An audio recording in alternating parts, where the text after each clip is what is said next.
cough drop.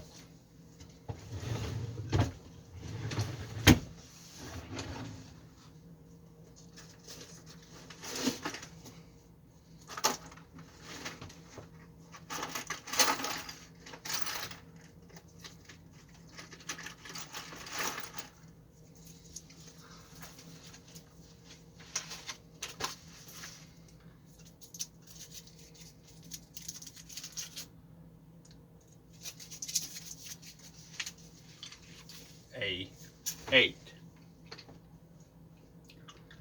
System dependent recovery devices relies on the compressor. That's an old cough drop. But this is speaking of the compressor. And it says system dependent recovery devices relies on the compressor in the application and or the pressure of the refrigerant in the appliance. EPA regulations require appliance to have a service uh, a aperture or process stub to make it easier to recover refrigerants. Freezers, air conditioning, refrigerant equipment, and commercial refrigeration equipment falls under EPA Section 608 regulations. Desiccant dehumidifiers are not covered under Section 608 regulation.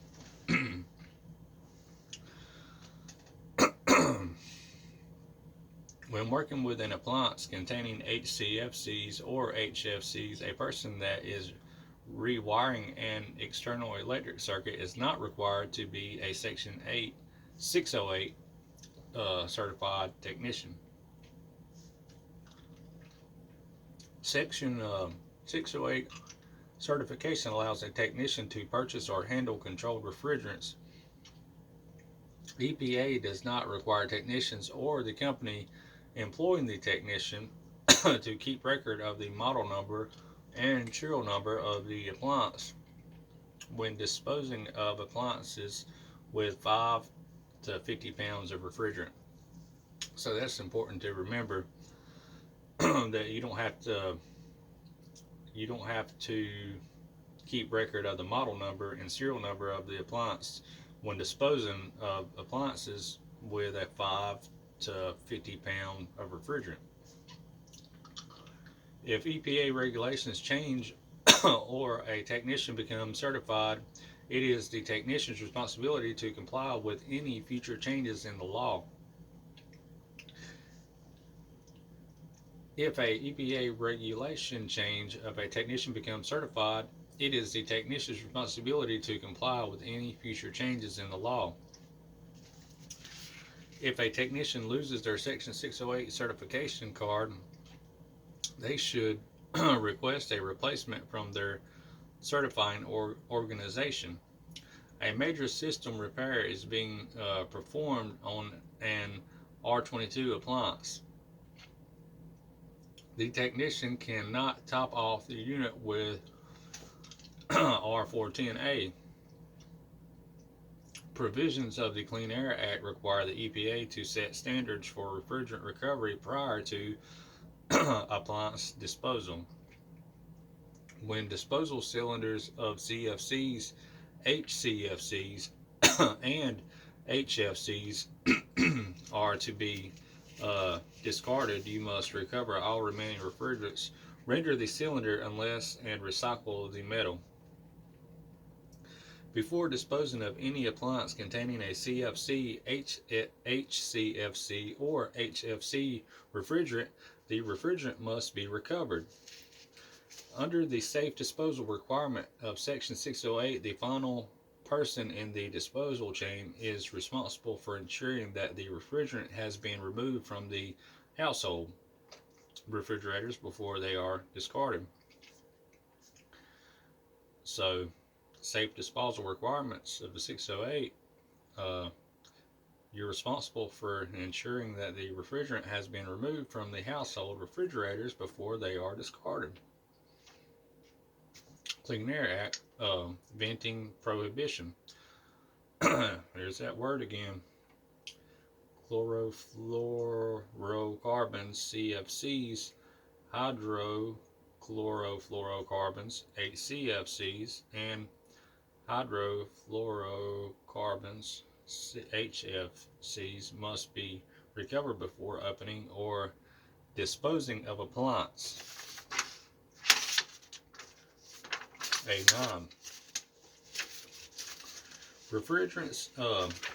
Refrigerants emitted when cutting a line without properly evacuating an appliance that contains CFC, HCFC, or HFC is a violation of the prohibition on venting. During the service of a refrigeration system containing either R22 or R410, the refrigerant must be recovered. CFCs, HCFCs, and HFCs refrigerants must be recovered before opening or disposing of the appliance. Knowingly releasing CFC, HCFC, or HFC refrigerants during service, maintenance, repair, or disposal of appliance is illegal.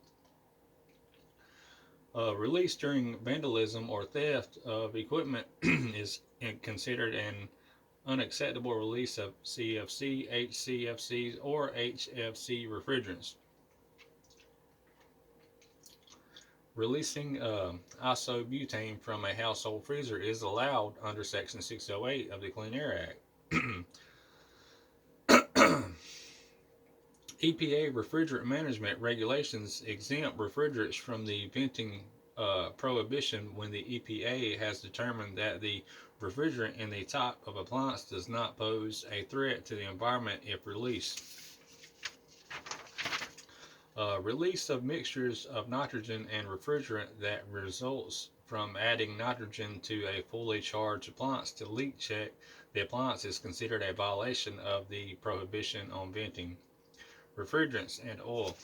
The following statements relate to refrigerants and oils.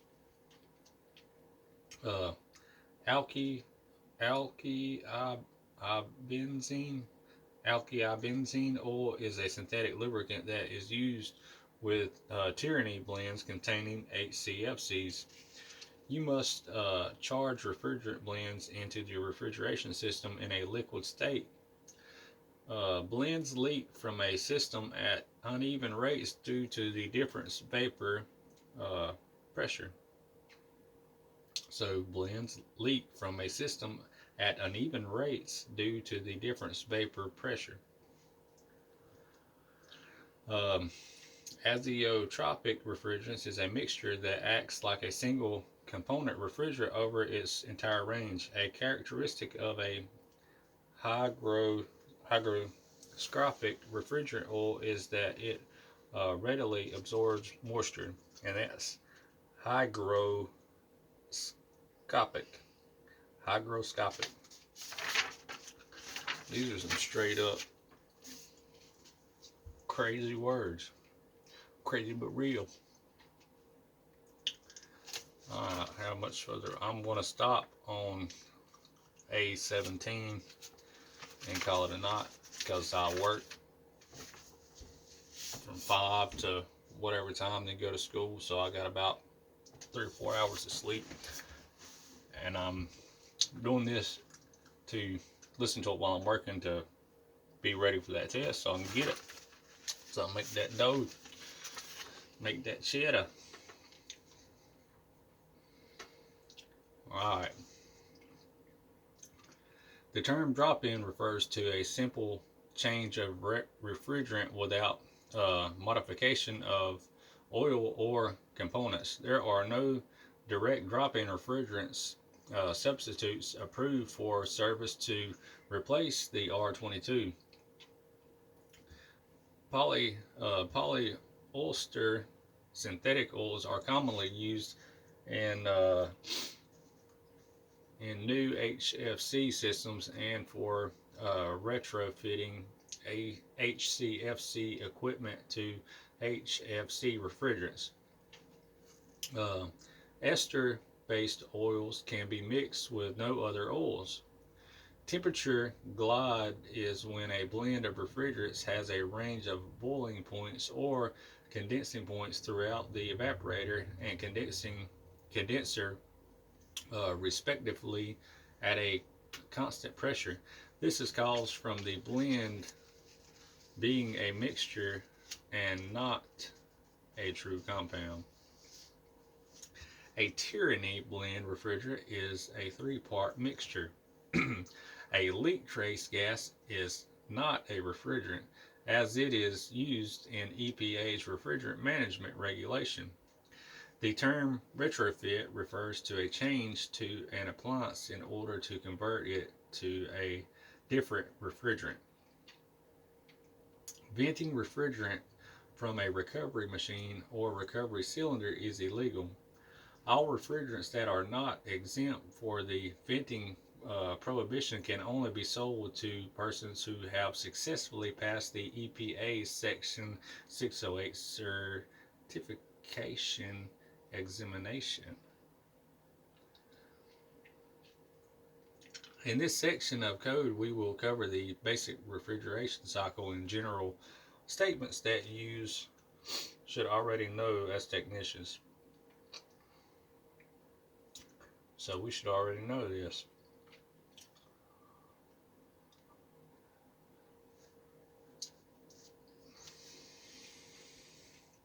A compound pressure gauge for the low side of the system measures pressure in PSIG and inches of vacuum. Manufacturers often color code the exterior of gauges. The color of the low pressure gauge on the typical gauge manifold set is blue. The color of the high pressure gauge on the typical gauge manifold is red. The range displayed on a high pressure gauge on a service manifold is 0 to 800 psig. The center port on a 3-port manifold is used to recover, evacuate, and charge a refrigeration system. So, a center port on a 3-port manifold set is used to recover, evacuate, and charge a refrigeration system. So nice. I had to say it twice. And this is 12. The first process of the 3 R's in performing a major repair that requires the removal and replacement of the compressor is to recover the refrigerant for the system. When you remove the refrigerant in any condition from the system and store it in an external container without necessarily testing it in any way, this is called recovering. The second process of the 3 R's is recycling the refrigerant. The process applies to cleaning refrigerant for immediate reuse by oil separation and single or multiple passes through a device like replaceable core filters, dryers, which reduce moisture and acidity. The third process of the 3 R's is reclaiming. When you reclaim refrigerants, it means you process refrigerants to a level equal to new production specifications as determined by chemical analysts. An important fact to remember is that under EPA regulation, refrigerant must be reclaimed to a purity level as specified in AHRI 700.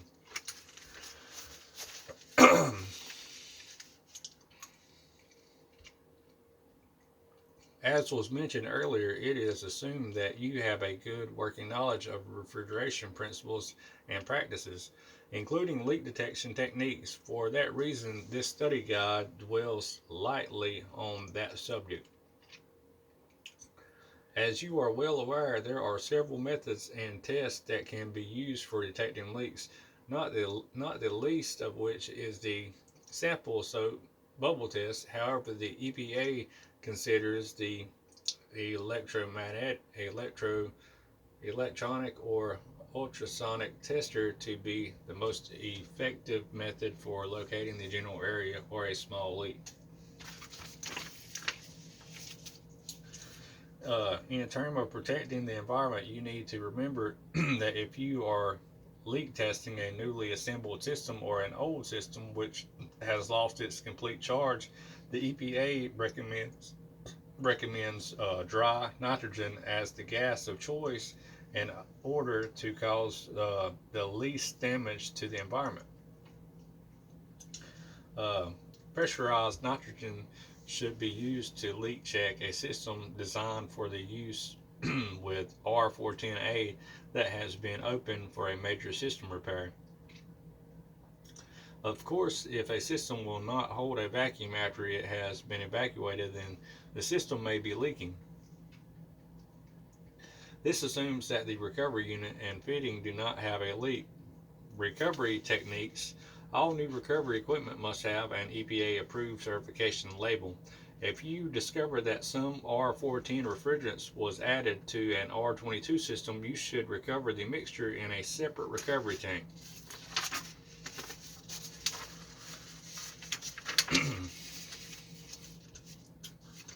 One fact that affects the speed of recovery is the ambient temperature. Low ambient temperature increases the recovery time. As a technician, you should avoid using long hoses between the refrigeration system and the recovery machine to avoid excessive pressure drop and increased recovery time.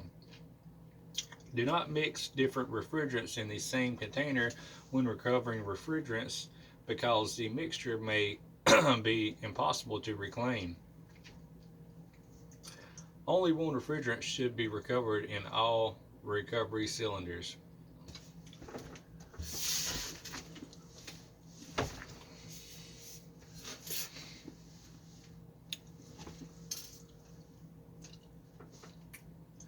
Any amount of moisture or water in a refrigeration system is simply catastrophic and will eventually lead to major failure and extensive cleaning of the system.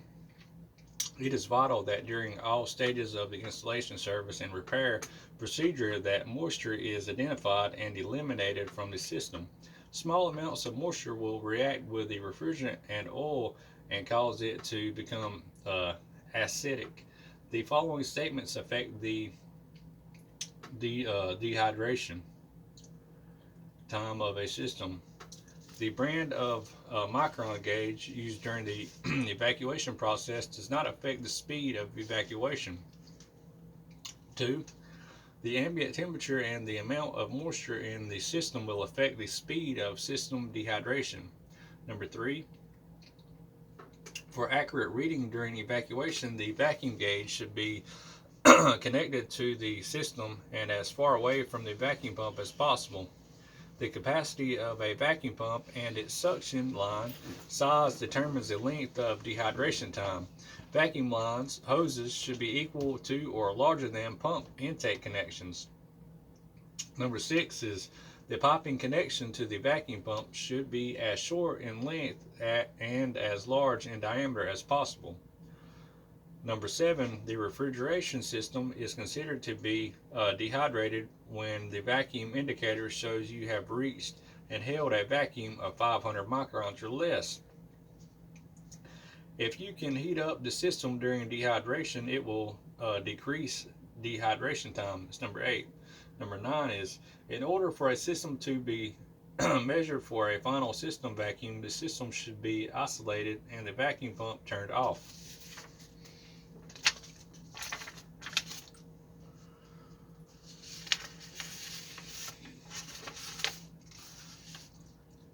Number 10 is over-evacuation of a system will not occur. To dehydrate a system, the system has to be evacuated. The reason for dehydration a refrigerant system is to remove water and water vapor. Technicians can only charge used CFC, HCFC, or HFC refrigerants back into the evacuated appliance or into another appliance owned by the same owner because the used refrigerant may no longer meet the AHRI standard for virgin refrigerants. That's basically pure. As a service technician, you follow many safe work practices during your daily activities. You have seen and studied many rules of safe work practices published by various equipment and recognize many of these rules as you recover the following list of safety rules and safety facts the EPA has highlighted for your special attention as you prepare for the certification test. Number one is a recommended safety practice when operating refrigerant recovery or recycling equipment is to remain at least 5 feet away from any operating equipment. Number two is in the event of a large release of CFC, HCFC, or HFC refrigerants in a contained area, you are required to use a self-contained breathing apparatus, SCBA, or leave the area. Whenever dry nitrogen from a portable cylinder is used to service or installation, a relief valve is inserted in the downstream line from the pressure regulator for safety considerations. Number four is upon completion of refrigerant liquid transfer between recovery unit and the refrigeration system, you should guard against trapping liquid refrigerants in the service hose between closed service valves. Before working with any solvent, chemicals, or refrigerants, the technician should review the safety data sheets, SDS. Number six is refrigerants, vapors, or mist in high concentrations should not be inhaled because they may cause heart irregularities or unconsciousness. When pressurizing a refrigerant system with nitrogen, you should use a pressure regulator with a pressure relief valve on the nitrogen cylinder. When corrosion is found within the body of a relief valve, the valve must be replaced. A15. According to the ASHRAE refrigerant safety classification standards, A1 is the safest designation. Number 10, an alcoholic spray should be used to remove ice from sight glasses or viewing glasses. To verify the allowable machine test pressure, you should find the design pressure on the equipment nameplate. Number 12, do not use oxygen or compressed air to pressurize appliance or check for leaks because oxygen or compressed air can explode when mixed with compressor oil or some refrigerants. Number 13 is R410 is considered to be non-toxic but can cause asphyxia. In most refrigerant accidents where death occurs, oxygen deprives is the major cause.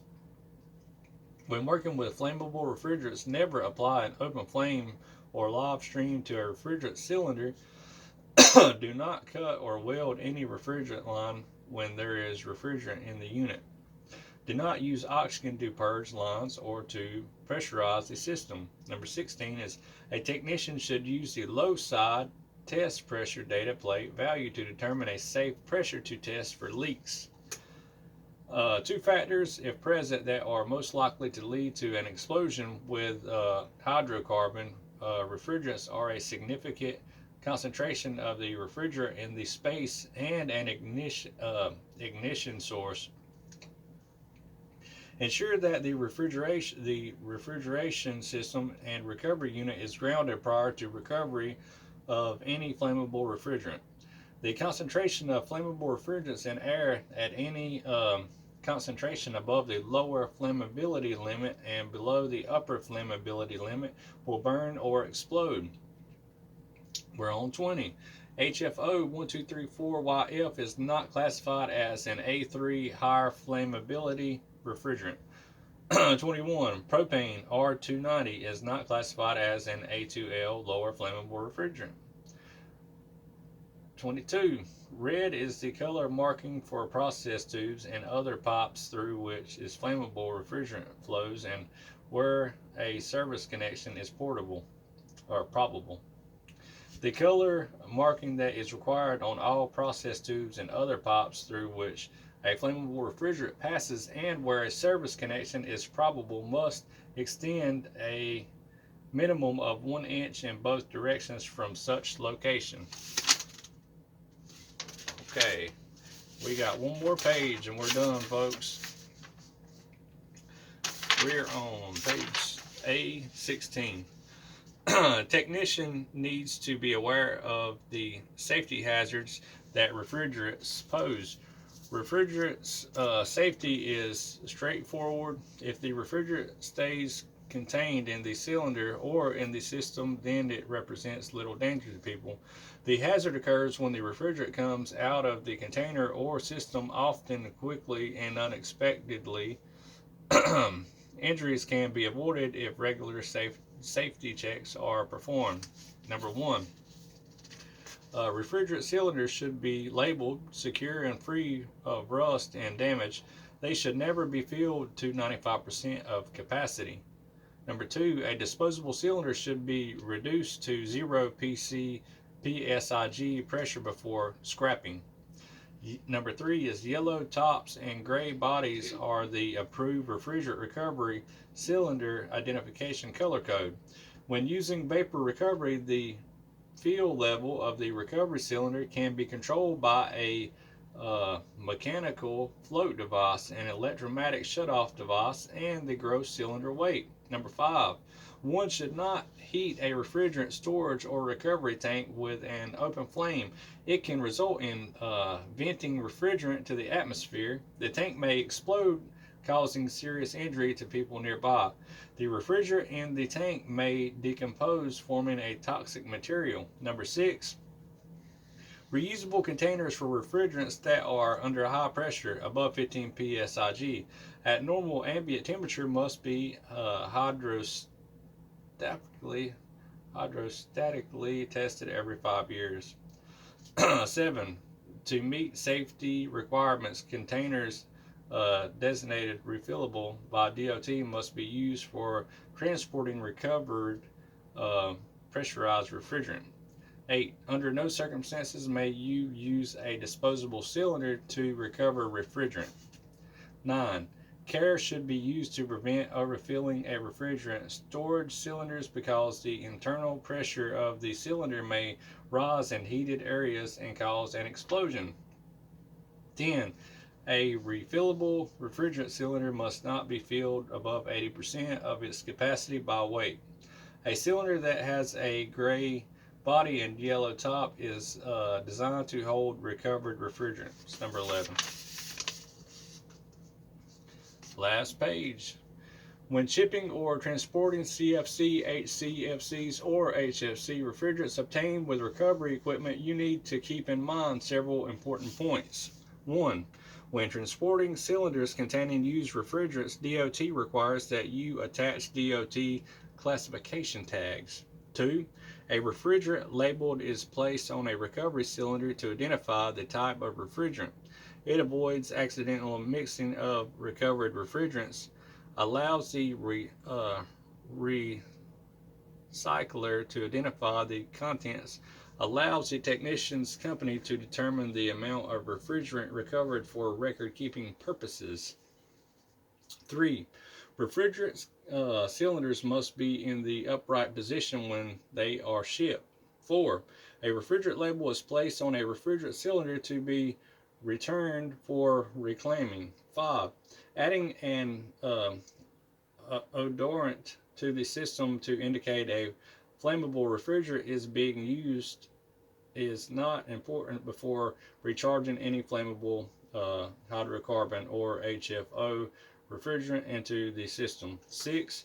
In general, silicone elastomers used in seal and gaskets are not compatible with HFO refrigerants. 7. Although the saturation, pressure, temperature, behavior of two refrigerants might be similar, of all the following characteristics of the refrigerants being compared, we must also take into consideration the potential to oxidize copper tubing. 8. Before shipping any used refrigerant cylinder, you must properly label the refrigerant container. 9. Portability refillable tanks or containers used to ship CFC, HCFCs, and HFC refrigerants obtained with recovery equipment must meet Department or Transportation standards. The Department of Transportation regulations require that the number of cylinders of each gas must be recorded on the ship paper for hazard class 2.2 non-flammable compressed gas. And that's all of A. So tomorrow on my lunch, taking my lunch time, I want to read part B, and I've only get 30 minutes for lunch, so I'm going to get as far as I can get, and then finish it up sometime tomorrow. And what I'll do is I'll listen to this every day while I'm working, and I'll listen to it over and over again and have it in my mind, and then try to study too. And then when it comes to taking the test, hopefully I'll remember some of it. But it's sleepy time. Peace out.